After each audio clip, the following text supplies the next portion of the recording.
राक्षसों के लिए ही असुर कहा जाता है।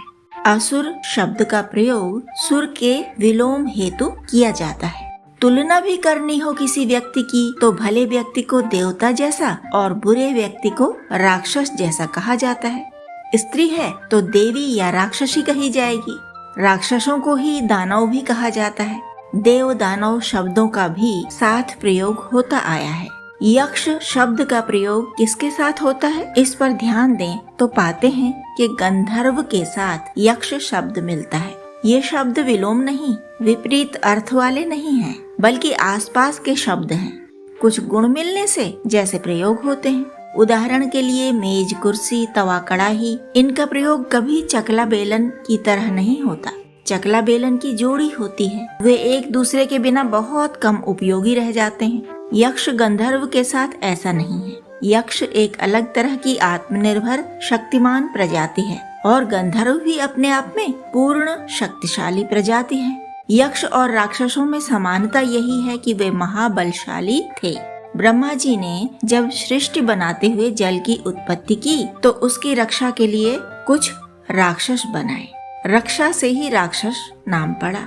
जीव जगत के लिए जल एक अनिवार्य तत्व था, है और रहेगा, इसलिए उसकी रक्षा भी अनिवार्य थी। तो राक्षसों को यह काम सौंपा गया कि वे जल के पास रहें, किसी भी तरह की कोई हानि न पहुँचे जल को, यह देखना उनका काम था।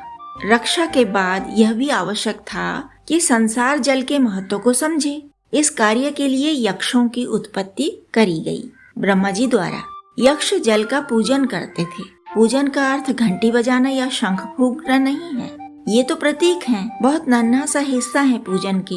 नहीं, जल पूजन के लिए उसमें फूल चढ़ाते थे यक्ष। यक्ष आदर देते थे, सम्मान देते थे जल को, उसकी शुद्धता पवित्रता का पूरा ध्यान रखते थे और उसके गुण गाते थे।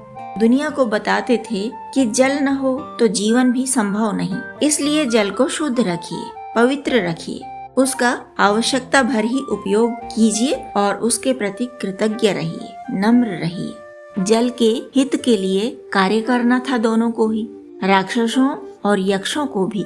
इसीलिए ब्रह्मा जी ने उन्हें शक्ति संपन्न बनाया। दुर्बल तो अपनी ही रक्षा नहीं कर सकता, दूसरों की भला कैसे कर सकेगा। राक्षसों को स्थूल रूप से जल का हित करना था, यानी उसके बाहरी स्वरूप की रक्षा करनी थी। तो वे अधिक क्रूर होते गए, कठोर होते गए, इतने क्रूर और निर्मम कि उन्हें देवताओं से ठीक उल्टा समझा जाने लगा। यक्षों को सूक्ष्म रूप से जल का हित करना था, जल का महत्व समझाना था, उसके प्रति आदर भाव रखना था। जब स्वयं में भरपूर आदर भाव होगा तभी तो दूसरों को भी समझा पाएंगे। जब खुद महत्व समझेंगे तभी तो दूसरों को भी समझा पाएंगे।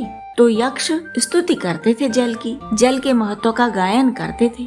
वे सुरीले थे, गाते थे, इसीलिए उनका नाम गंधर्वों के साथ लिया जाने लगा।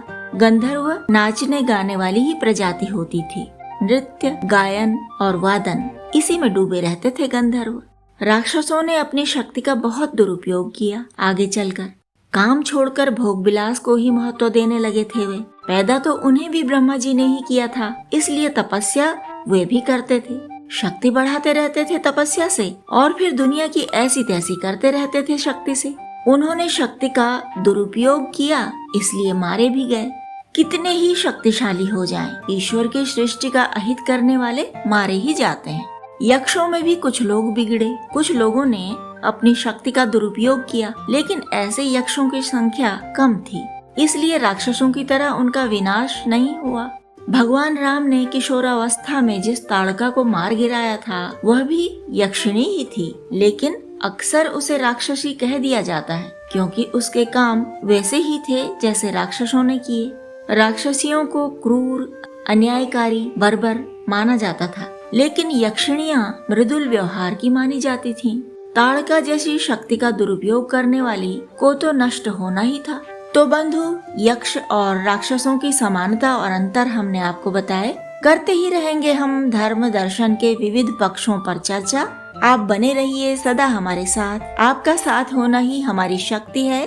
तो लाइक, सब्सक्राइब और शेयर करके हमारी हिम्मत बढ़ाते रहिए और कमेंट करके अपनी राय भी हमें बताते रहिए। यही तो हमारे बीच स्नेह का सेतु है ना बंधु।